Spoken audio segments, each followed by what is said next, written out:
Quel rôle vous verriez-vous pour l'Europe, vous, Général Durieux? Comment est-ce qu'elle peut se remettre dans la partie, si je puis dire? Bien, je pense que l'Europe devra, les pays européens vont devoir se concerter pour effectivement engager des actions qui pourraient être des actions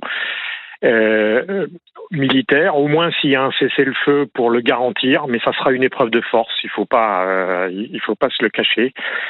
Et puis, si c'était pas le cas.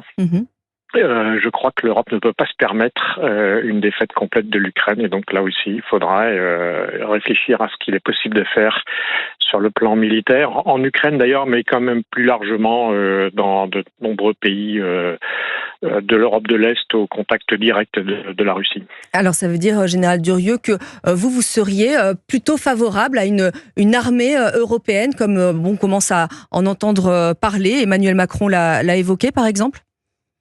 Non, je crois qu'une armée européenne n'est pas d'actualité, est en réalité pas possible. Mais une coalition structurée d'armées européennes au pluriel ou de contingents de pays de l'Union européenne, oui, bien sûr.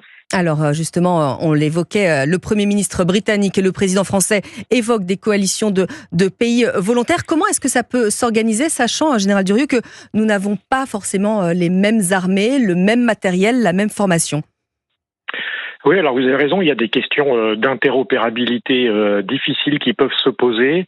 Néanmoins, les pays européens ont quand même l'habitude de travailler ensemble et de manœuvrer ensemble. C'est ce qu'ils font beaucoup dans le cadre de l'OTAN, mais ça pourrait se faire en dehors du cadre de l'OTAN. Alors vous avez raison, c'est quand même une entreprise complexe, mais il y a des solutions à ça. Alors lesquels?